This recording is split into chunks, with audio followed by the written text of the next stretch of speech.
नमस्कार आप सभी को। भारतीय वायुसेना ने एक बहुत ही महत्वपूर्ण वैकेंसी निकाली है ऑफिसर रैंक की। ये 3 तरह की वैकेंसी जिसमें है, जिसमें फ्लाइंग ब्रांच, ग्राउंड ड्यूटी जिसमें टेक्निकल और नॉन टेक्निकल, इस तरह की ये 3 ड्यूटी हैं। इस वीडियो में इन ड्यूटीज के बारे में डिटेल में हम बात करेंगे। कब तक फॉर्म भरे जाना है, कब इसका एग्जाम होगा, कब इसका रिजल्ट आता है और एग्जाम के बाद कौन कौन सी लेयर और बचती हैं इंटरव्यू मेडिकल टाइप की। इसके अलावा यह भी जानने की कोशिश करेंगे कि एग्जाम जो होता है उसमें सिलेबस क्या क्या आता है। सिलेबस के अलावा हम यह भी देखने की कोशिश करेंगे कि जो एग्जाम होता है उसमें किस तरह के क्वेश्चन पूछे जाते हैं। इसके अलावा एज ग्रुप कौन सा मांगा जाता है। इसके अलावा एजुकेशन क्वालिफिकेशन मतलब शैक्षणिक योग्यताएं क्या क्या मांगी जाती हैं। यह वीडियो काफी महत्वपूर्ण होने वाला है, आपको ध्यान से देखना है। यह वीडियो आप इसलिए भी देखिए ताकि आप किसी को पायलट बनने या पायलट किस तरह से बनते हैं उसकी डिटेल जानकारी आप उसमें दे पाओ। शुरुआत करते हैं। आपने वायुसेना में देखा होगा कि 3 तरह के लोग काम करते हैं, खासतौर से ऑफिशियल लाइन पर। पहले जो फ्लाइंग मतलब जो एरोप्लेन उड़ाते हैं, दूसरे टेक्निकल जो टेक्निकल चीजें देखते हैं खासतौर से एरोप्लेन की, और तीसरे जो होते हैं वो देखते हैं एडमिनिस्ट्रेशन या एजुकेशन सेक्टर या तमाम तरह की जो अदर एक्टिविटीज होती हैं उनको देखते हैं। इस तरह से 3 कैटेगरी में वायुसेना के ऑफिसर होते हैं। तो सबसे पहली बात, जो टेस्ट का नाम है वो है एएफ कैट। एएफ कैट और एएफ कैट का जो फुल फॉर्म है वो है air force common eligibility test. Air force common eligibility test, तो एफ कैट के नाम से भी इसको लोग बोलते हैं। काफी महत्वपूर्ण और काफी बड़ा होता है, तो इसको आपको ध्यान से समझना होगा और किस तरह से आप अपने सपनों की उड़ान इसके द्वारा भर सकते हैं वो भी हम समझने की कोशिश करेंगे।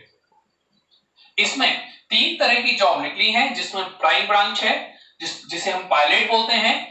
उसके बाद है ग्राउंड ड्यूटी है, तो जिसमें टेक्निकल है और नॉन टेक्निकल। टेक्निकल में आप जानते होंगे जो चीजें टेक्निकल से रिलेटेड होती हैं वो देखते हैं, और नॉन टेक्निकल में एजुकेशन, सीए और एडमिनिस्ट्रेशन, ये तमाम तरह की चीजें आती हैं। 3 तरह की इसमें पोस्ट है। अगर आप इसकी वेबसाइट देखना चाहते हैं तो आपको डिस्क्रिप्शन में मैं वेबसाइट बता दूंगा, जिसके माध्यम से आप सीधे इसमें फॉर्म भर सकते हैं। और ध्यान रखें, आपसे लेके 14 जुलाई इसकी लास्ट डेट है। 14 जुलाई के बाद आप फॉर्म नहीं भर पाएंगे रात में 12 बजे के बाद। एग्जाम डेट की बात करते हैं तो एग्जाम डेट जो है वो है 19 सितंबर तथा 20 सितंबर।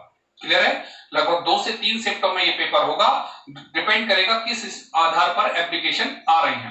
तो 19 और 20 सितंबर के आसपास ये पेपर होगा, और माना जाता है एफकेट का जो रिजल्ट है वो लगभग 2 महीने के बाद मतलब नवंबर के आसपास आपको रिजल्ट मिल जाएगा, तो उस रिजल्ट को भी आप देख सकते हैं। अब सवाल उठता है कि क्या एग्जाम दे दिया तो क्या डायरेक्ट रिजल्ट आएगा? नहीं, इसमें लेयर होती है। 2 महीने बाद आपका जब रिजल्ट आएगा रिटर्न का, उसके बाद आपका इंटरव्यू होता है एसएससी के टाइप का। अब इंटरव्यू भी काफी मजेदार होता है। मैं हालांकि इसके थ्रू नहीं गया था, मैं एसएससी एनसीसी के थ्रू गया था क्योंकि मेरी रैंक थी इस वजह से। तो जब एसएससी इंटरव्यू लेता है तो उसमें 2 लेयर होती है, एक तो पर्सनल इंटरव्यू और दूसरा बहुत ही महत्वपूर्ण जो आपका सिलेक्शन कराता है वो होता है जीडी। क्लियर है? और जब आप इंटरव्यू और रिटर्न निकल जाते हैं तब आप तीसरी लेयर में पहुंचते हैं, जिसको हम बोलते हैं मेडिकल, और सबसे लास्ट में होती है ट्रेनिंग। इस तरह से ये सारा प्रोसेस चलता है। अब परीक्षा का सिलेबस किस तरह से होगा, किस तरह का एग्जाम होगा, ये समझने की कोशिश करते हैं। टोटल जो क्वेश्चन होंगे वो होंगे 100, जो कि 25-25 के भागों में बटे होंगे।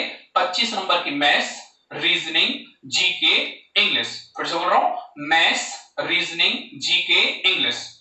टोटल पेपर होगा 300 नंबर का, मतलब एक क्वेश्चन पर आपको 3 नंबर मिलेंगे।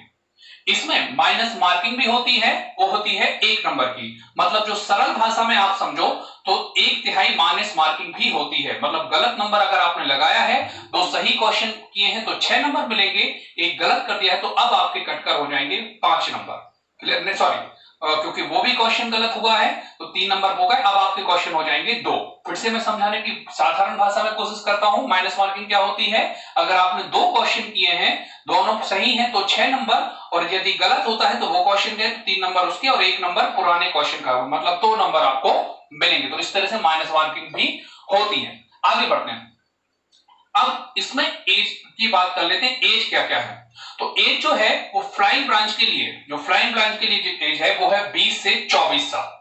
अब आप सरल भाषा में समझो इसको किस तरह से, 2 जुलाई 1997 से 1 जुलाई 2001 के बीच में, फिर से बोल रहा हूं, 2 जुलाई 1997 से 1 जुलाई 2001 के बीच में जिनका जन्म हुआ है वो फ्लाइंग ब्रांच के फॉर्म भर सकते हैं।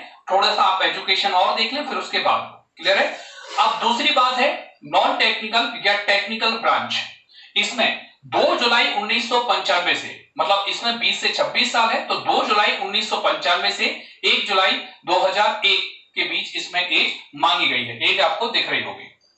अब बात करते हैं एजुकेशन क्वालिफिकेशन पर। एजुकेशन क्वालिफिकेशन, तो एजुकेशन क्वालिफिकेशन में अगर आप फ्लाइंग ब्रांच मतलब पायलट बनना चाहते हैं तो आपको मैथ्स और फिजिक्स सब्जेक्ट होना चाहिए और उसमें 50% अंक मिलने होना चाहिए। ओवरऑल इससे ज्यादा भी हो सकते हैं।